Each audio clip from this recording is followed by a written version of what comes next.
Alright, so today I'm going to show you how I cut mahi.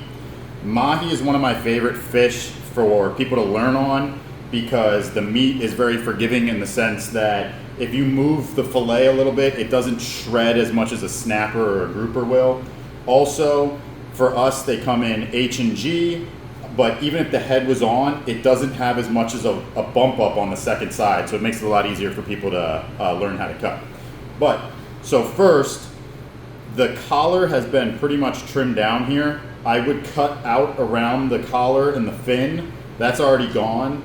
So I'm gonna cut up into the head to try to capitalize on all this meat up in here. Then I'm gonna go ahead and I'm gonna start where the skeleton lies, running down these dorsal fins. I'll insert just the tip of my knife again to break the skin and bring it all the way up.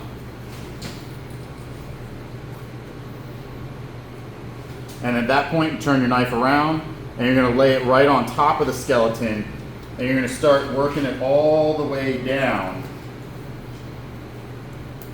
to that center pin bone line where it's like the backbone kind of it. There's a line that runs down the actual outside of the fish, and that's where it is. Pin bones are gonna be right here from the anal fin up into the collar, and then this is just all tail meat that I'll end up separating. So now that I've gotten to it, I put my knife right up on the top of the little notched up bones.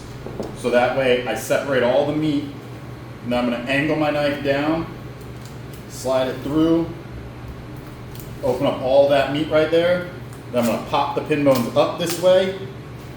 Now that they're open, I'm gonna rest my knife on top of the rib cage. I'm gonna push down in a semicircle motion,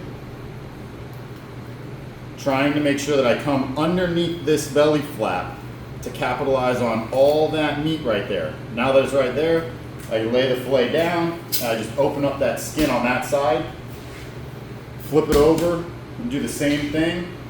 It's already opened up around that collar, so bring it right up into the head. Then I'm gonna lay my knife right on top of the skeleton, and I'm gonna go all the way down to the tail. The longer, smoother strokes is always going to be better. But if you gotta go a little choppy, it is what it is. So then I get back to that center bone again, put my knife right up on top of it.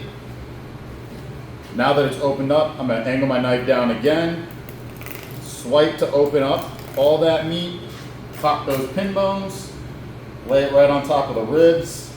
I'm gonna come right on over the ribs, separating out the meat, open up the tail, and there you have it.